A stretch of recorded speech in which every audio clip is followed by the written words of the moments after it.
Huge delay. Huge delay up here. It says I don't see anything. Oh, I see lots over my audio.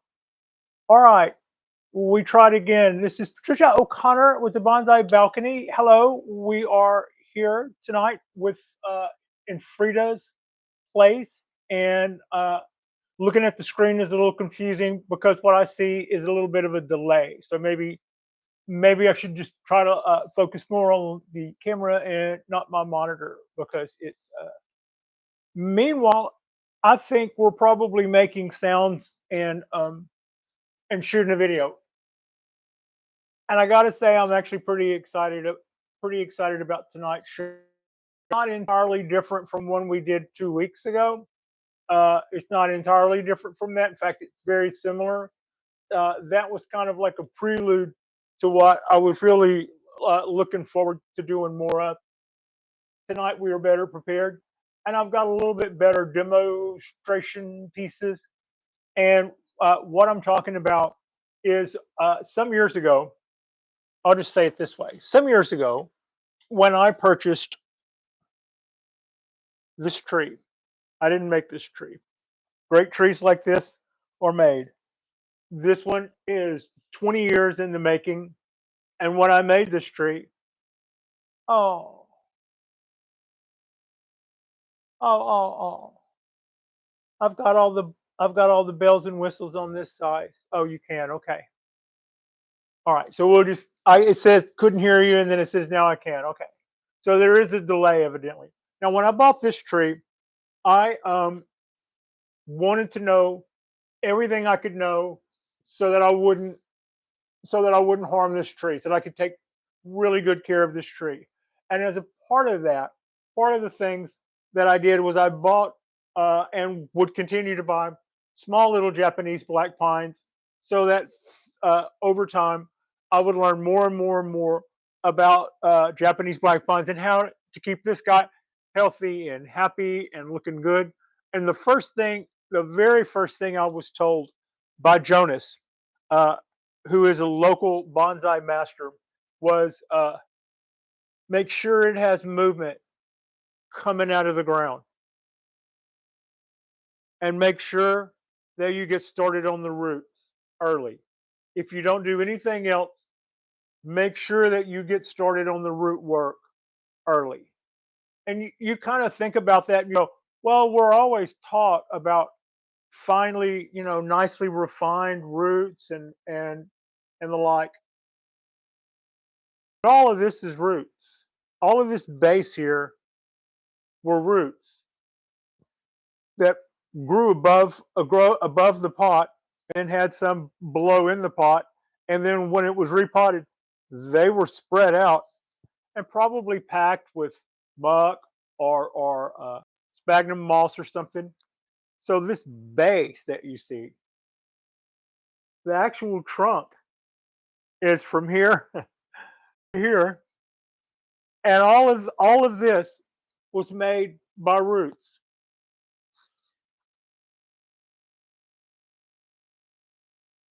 Now, in the videos that we were talking about last week, I was talking about how inspired I was by another local artist, Eric Schreit at Bonsai, who grew his trees in long cylindrical tubes over pots so that the roots would grow down in those little vinyl gutter looking tubes. It looked like, yeah. Um, and when they came out of the bottom of the pot below there, he knew he had roots from top to bottom. Then when he opened that up there wasn't fine soil in there, it was the same perlite that I used for my seedling. And when he pulled that out, there were these long strands of roots that after 2 years had bark and everything. The regular standard roots that you would typically find in a pot were down below in the pot, just like they normally were. And what he chose to do with those roots could be anything. He could take the tree and invert it in such a way that all of those roots would cascade up and down back into that pot. He could leave them like so and twist the tree and have those roots be a spiral that would eventually fuse and become this trunk, and then fan them out at the base so that you would just get hellacious movement.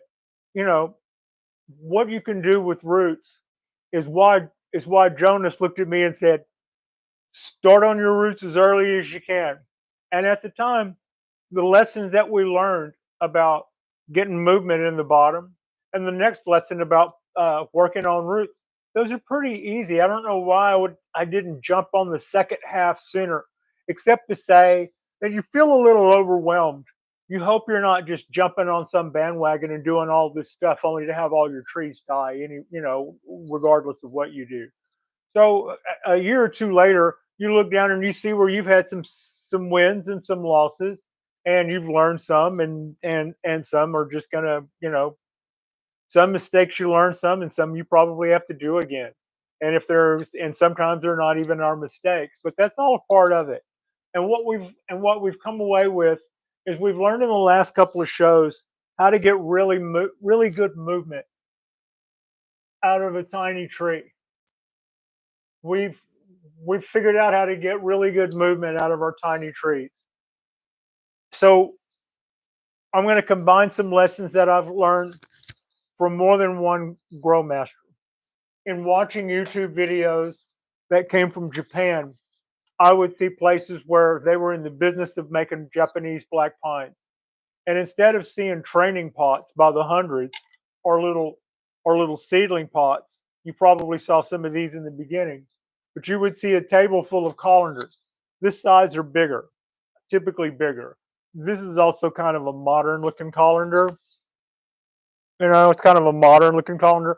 The colanders that I would normally see them use almost look like pond baskets, except they were colanders. What can I say?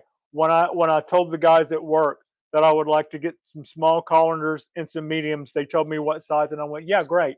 And this is what we got. I'm okay with it. I don't think a bonsai tree will be offended, but these are hard plastic colanders, and I was thinking something that looked more like it was designed in the '60s or '70s, and looked like it could have also held a basket of French fries at a diner. That was kind of what I thought of as colanders. Now that I've finished running down the colanders, I think these will be just exactly fine for what I intend to do, and for the reason that I talked them into buying them at the hardware store. And so I would probably be a good girl and buy a few of these and use them. So, I mean, anybody who needs a colander would use them for sure, but I was using them for bonsai. And I don't think my bonsai people who are even aware of colanders are going to go, "Well, that's a funny looking." Yeah, it is. But this is going to be what we'll use tonight. And I also have, I just acquired some large terracotta pots that would also lend themselves very well to what we're about to do. I have terracotta pots. These are American clay terracotta pots that are about this big. I got about 10 of them. Uh, yeah, that would absolutely lend itself very well to what it is we're doing. So our trees are probably a little small to be over potted in something like that. Maybe if I have some of these left over for next year, when they get that much bigger, we'll put some of these in some big American pots, and we'll make some medium-sized bonsai trees. Meanwhile, we're still doing exactly all the cool stuff we need to be doing. We're still getting good movement out of our trees when it's coming out of the ground, and we're fixing to shift gears into that second phase, which is our root work.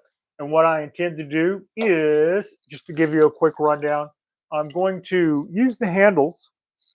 I believe I'm going to use the handles, and I'm going to run this aluminum. This is a great job for aluminum wire. This is a great time for that. It's cheap. It isn't going to hurt anything. Uh, and yeah, to my way of thinking, this is the perfect time to do that. So what I want to do is I want to keep this tube that I made at about um, surface level of this colander. And here's why. If I bury this tube down in the bottom of the colander, then the roots underneath the surface, like say this was the surface right here, And all of this is now not exposed to light or air. So all the roots are going to come out of here. And when it comes time to dig this up, I'm going to want these roots outside of this tube.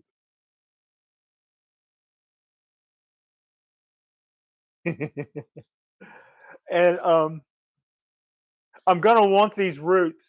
I'm going to want these roots to stay inside this tube. If they grow outside of this tube, grow through this mesh, then I'm going to have problems getting them out, because I also want the roots that grow inside here. And I want them to go from here to here, straight out of the bottom, not through here. So for that reason, I don't want to bury this part of the tube. It needs to ride.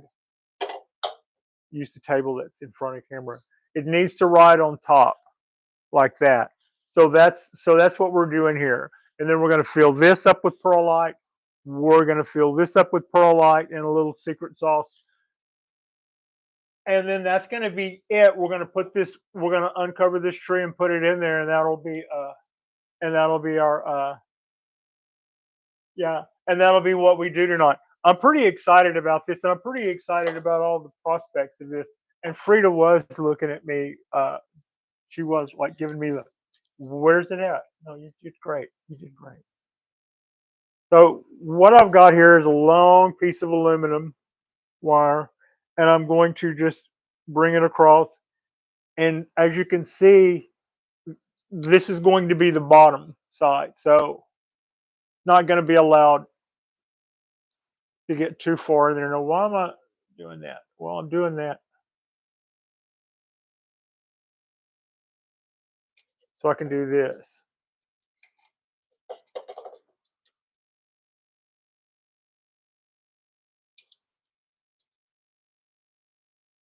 The idea is to kind of just tie it up at the height I want it, and then maybe use the leftovers to stabilize it a little farther up. That's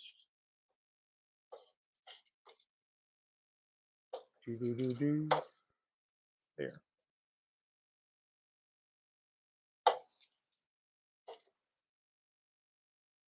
Again, I could have done this. I could have done this offset before we ever started, but what would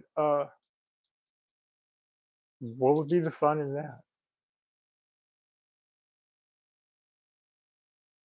It's a really wild time right now. We've got the parts of the country are getting some hellacious weather, and parts of California right now are still, I think, getting some really, really, really bad fires around LA. Uh, the winds here today, I didn't even hear anything about winds. Nobody even told me. Nobody told me that we were going to have any wind issues today. But I did a show today out on the balcony, and while I was out there, the wind picked up and got pretty strong. I could definitely hear it rustling through the trees and whatnot. So this is kind of my idea. It's just to do something like that. Right, and then I'll run this wire up here through the tube, and then everything will kind of stay in place over the sort of rigidity of this aluminum wire, which is just enough to pull this off. We're not really building bridges here.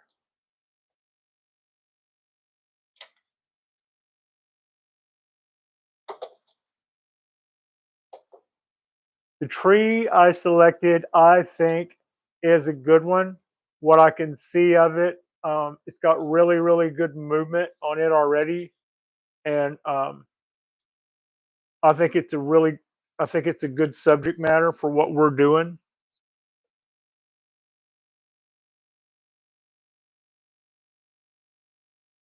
All right, that's not.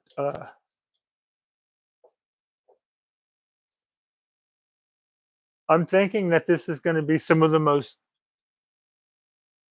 beautiful artwork you've ever seen. All right, a little couple of minutes to get everything back into some sort of reasonable shape. This is what I had in mind. Let's get that one wrinkle. There we go. This is what I had in mind. Straight.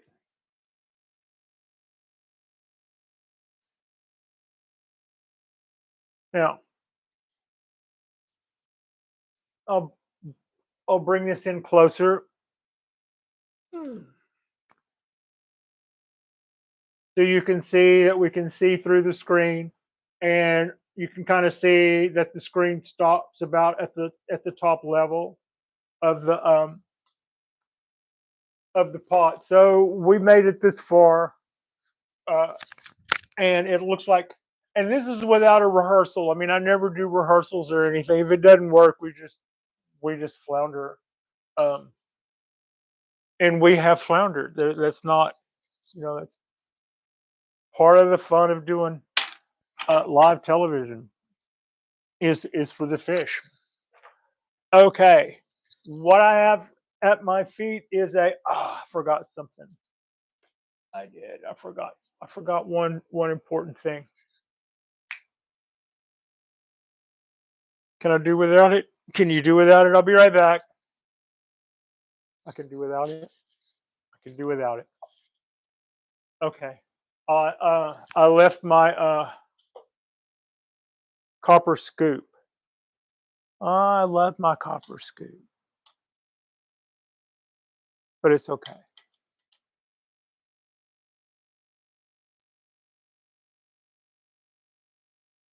Pearl Light. Her name was Pearl Light.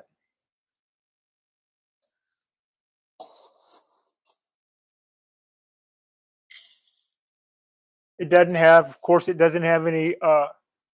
It holds water good. It moves right on. It moves water right on through. It holds water a little while. It I think mycorrhiza does just fine in it. It's kind of hard to tell. It's kind of hard to tell. It looks like to me like every time I pull up a little tree that's in perlite, it looks like the mycorrhiza is just really having a good time in there. But it's kind of hard to tell because that could also be broken down perlite. But you still see that cobweb strands of the mycelium, uh, which is the spore, and mycorrhiza is the process. There, I think that might be the one and only time I've ever said that correctly. And drop some biogold down in this tube.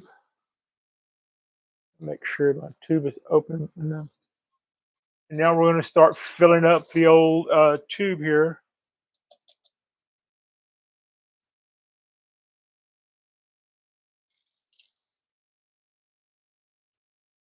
We're at halfway, quarters way.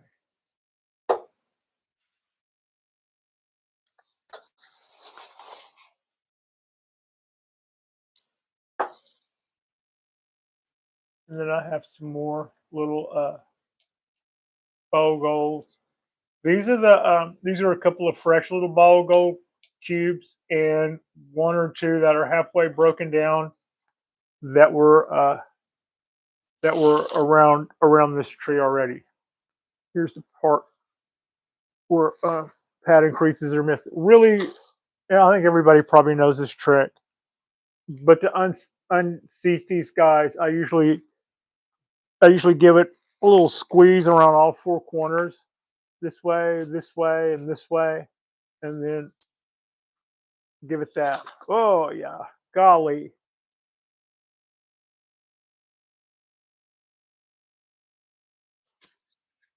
I'll share. You share, Patricia? I will. That's a happy. That is a little fine root. Those roots are very fine. I'm gonna slide you out of the way for a little bit. I need to break this down some. And do I have a skewer? So I'm just giving these a little squeeze to break down that cube because it's breaking down because of the perlite falls out of it as I do that. I'm seeing a lot of white roots.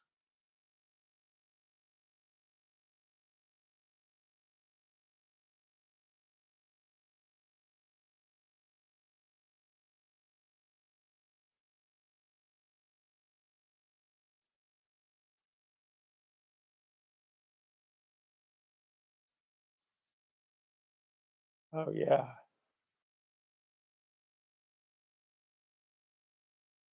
We can probably reconsider the planting angle when I get ready to uh, set this guy down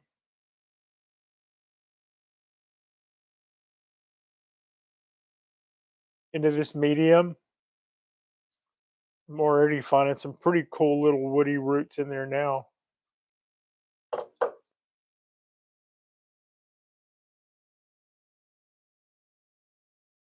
Okay.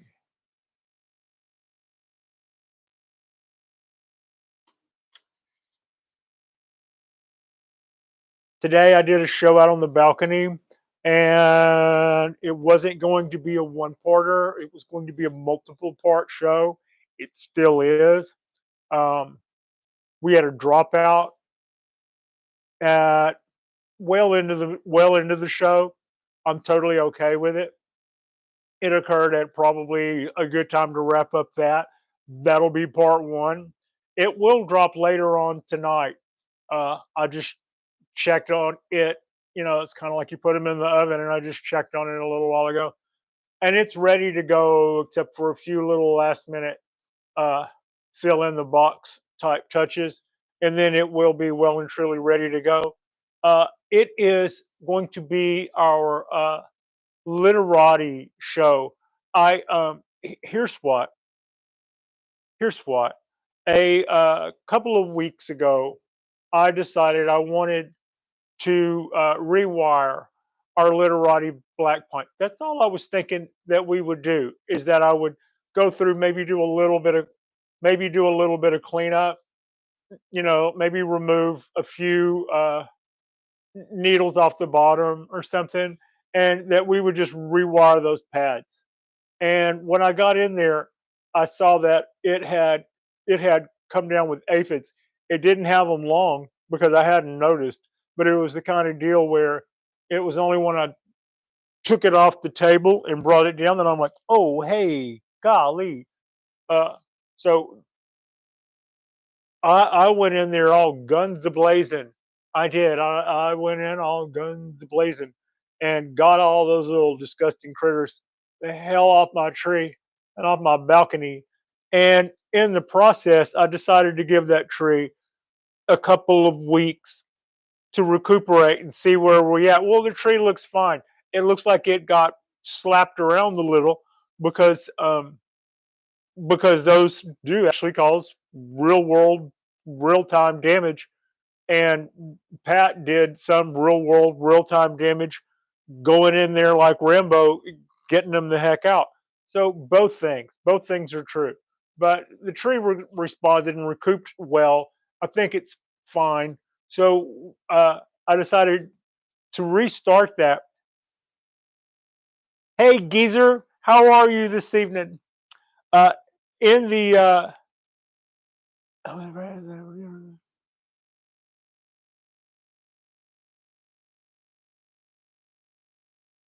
okay, so I was afraid to work on that literati. And the other problem with working on that literati is this: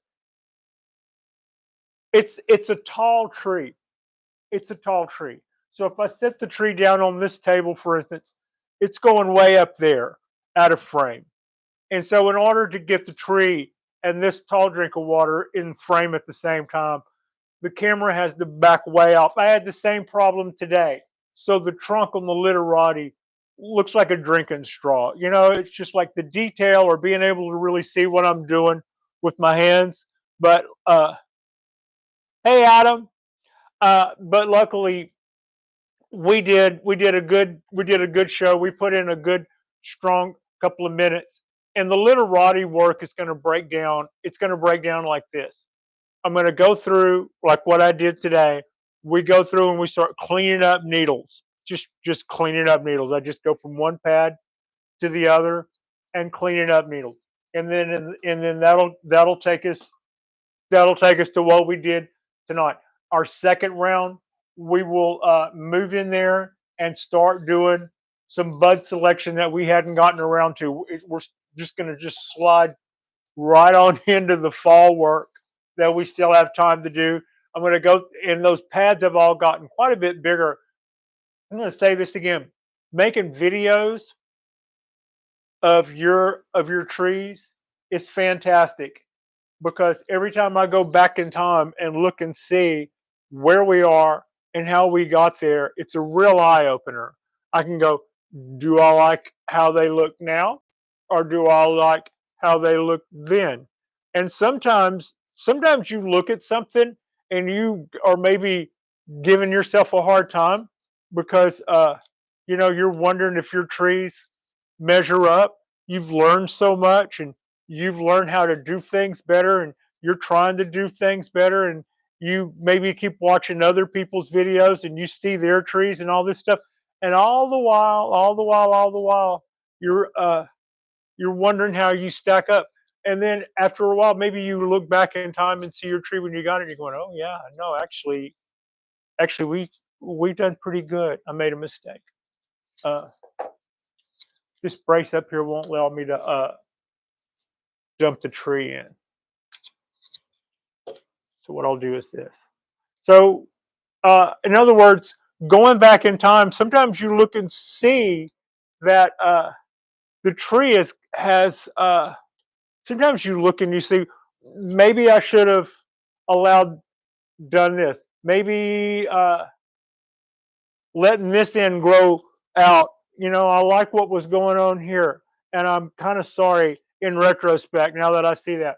Or sometimes you think, there's no way this tree will ever look as good as the day I received it from this bonsai master, only to discover that they were a bonsai master with hundreds of trees, and this is your baby, you know. So a couple of years down the line of listening to the bonsai master and doing the things that you thought you were supposed to do, and your tree reflects, and it's really rewarding if you can go back and see that. It's really rewarding if you can go back and see where your lessons have actually paid off. And yeah, that's what I would say about making videos. Uh, and in those videos, and the reason why I'm bringing this up is looking at some videos at my literati. Uh, I noticed that I've been feeding that tree. I've been feeding it, feeding it, feeding it. The feeling is that the pot, it's underpotted. That's by design. Literatis are supposed to be minimal, minimal, minimal. Uh, what you said is absolutely true. It's hard to know what literati is.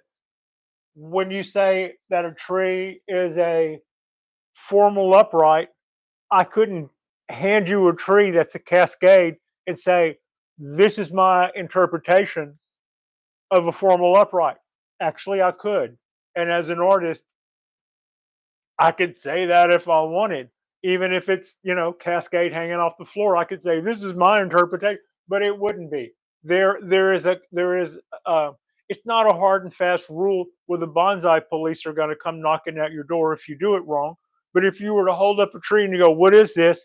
There are things that would categorize whatever this is, and based on that, somebody would say that's a semi-cascade. That's a formal upright. That's a slant. That's a mother-daughter. That's a raft. That's. But when it comes to literati, you can't even say it's like poetry, because haiku has rules. This many vowels, that many vowels, and then this many vowels. But literati is a frame of mind. It is. It's a frame of mind. I have not so far, and I have tried. I have yet to find a book where it goes, this is literati.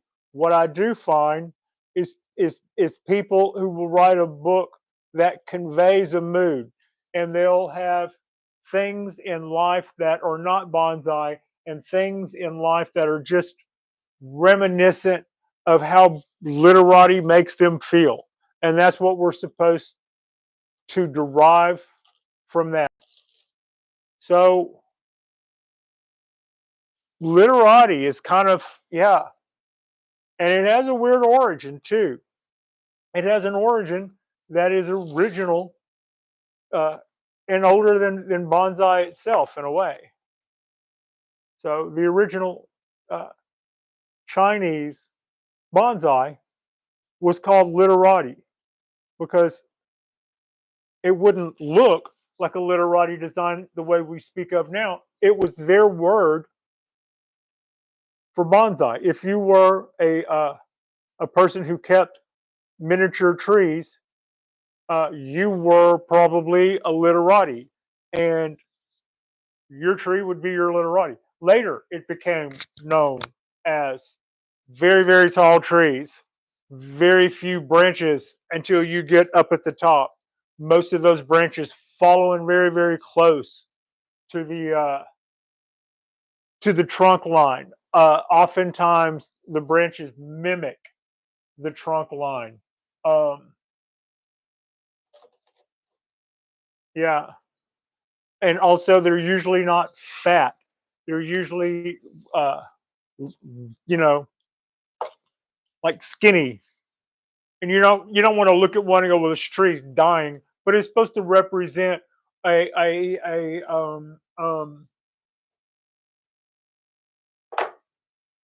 just a whimsical art form, kind of wabi sabi in a way art form, but you're supposed to absolutely, above all, see the beauty in it. In the olden days, where people would pay attention to rules, and that's what kind of the tangent I was going on with about formal uprights and all of that. Uh, you were not supposed to make under social decree. You were not supposed to make even attempt to make a literati until you had X number of years in bonsai, or it was considered you're going to muck it up for everybody else.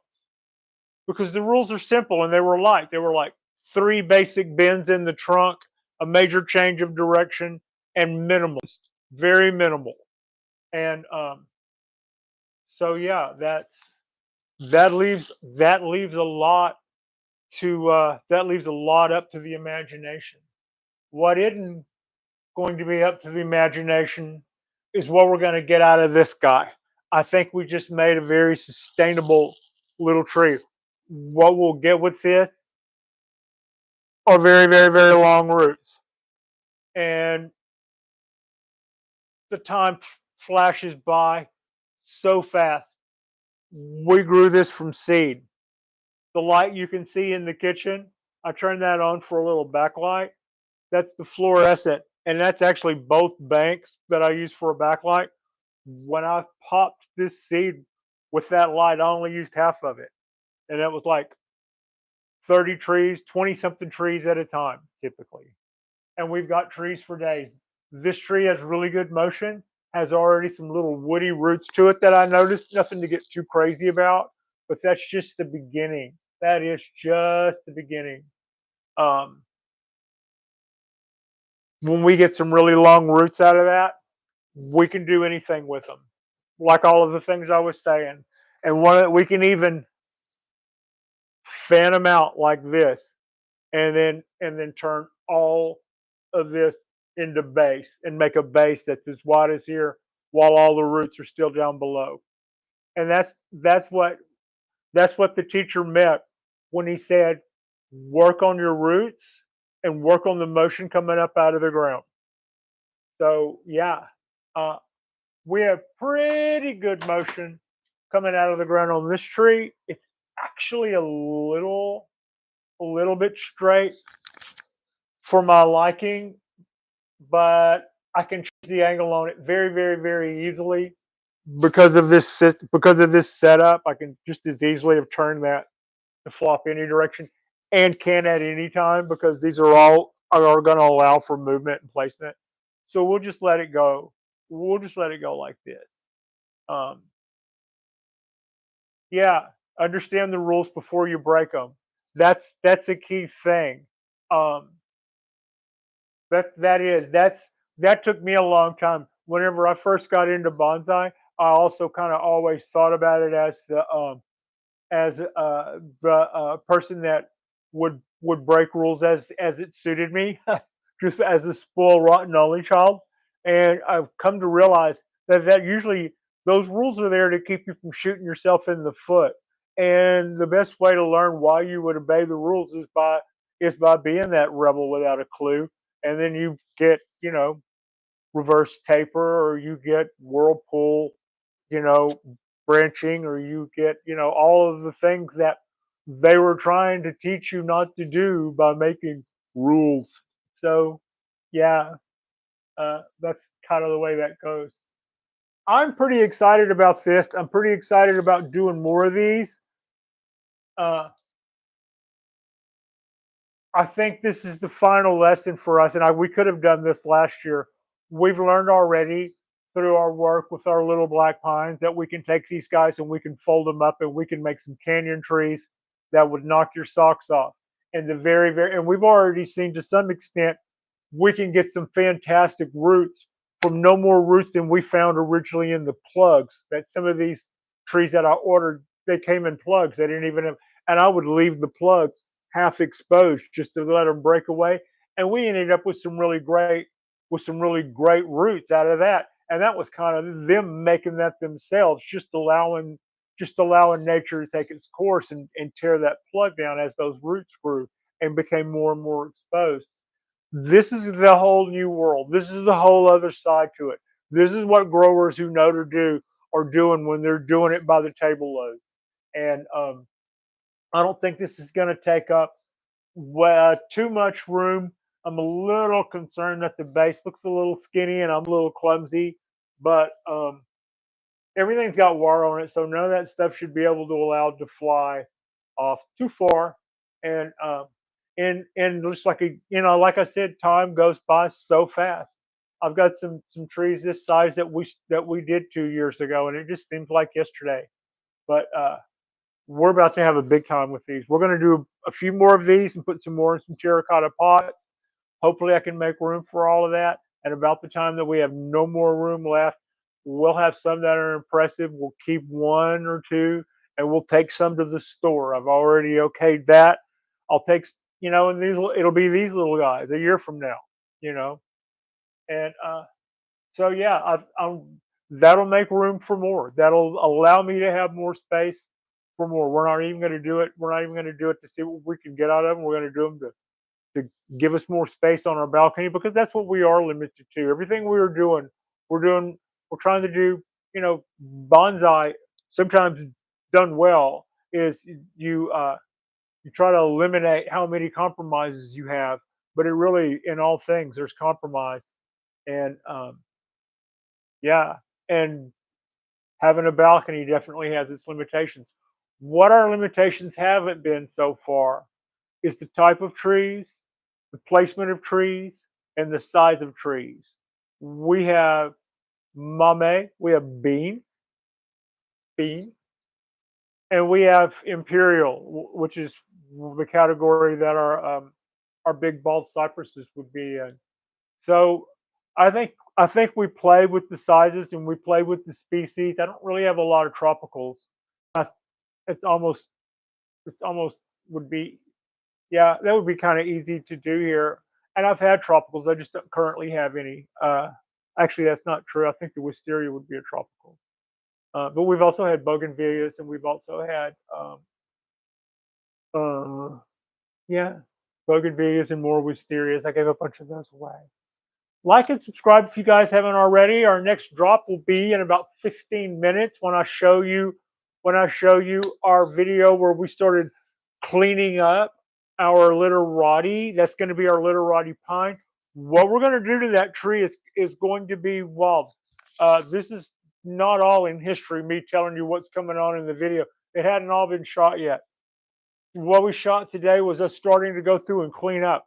After we do that, tomorrow's show will be part two, where I'm going to go through and start cleaning up buds and stuff. I'll be cutting some of the buds that I didn't cut back in fall. Our pads are getting a little bit big, so I'm going to back up and take a look at that and start to reduce those guys. And after I've got all of that done, then the next thing we're going to do, and it may not fall on part three, but we'll just talk it out like it is. Part three is where I'm going to pull out some heavy copper, stab some down in that pot, and put a nice little wrap all the way around the top of that literati, and we put a little bit more motion in it. I think it could have used a little bit more motion in it when I got it. I also think that it's probably straightened out some since I've had it. We're starting to see some bark start to form at the base and grow up. So this is a good time. If it's not too late, this is a good time to go ahead and see what we can do there. I also plan on breaking out a big iron bar that I have after we've got that guy the trunk wrapped in copper, and using it as a fulcrum and putting some light shaping in that. Nothing like what we did with our circus animals. We're keeping it into perspective that this is a literati, but I think as a literati, it should have a little bit more motion than what I've been seeing before. Hello, Steve. How are you this evening? And um, so we're going to be doing that. And then once I have the main motion in the trunk set the way we want to, then I'm going to go back and do the show that I intended to do 3 weeks ago when I went aphids, and that'll rewire with copper all of our branches, and we will reset those. We'll probably reduce a few uh, because our tree is getting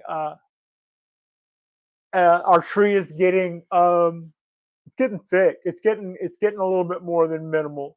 Um, Getting a little bit more than minimal.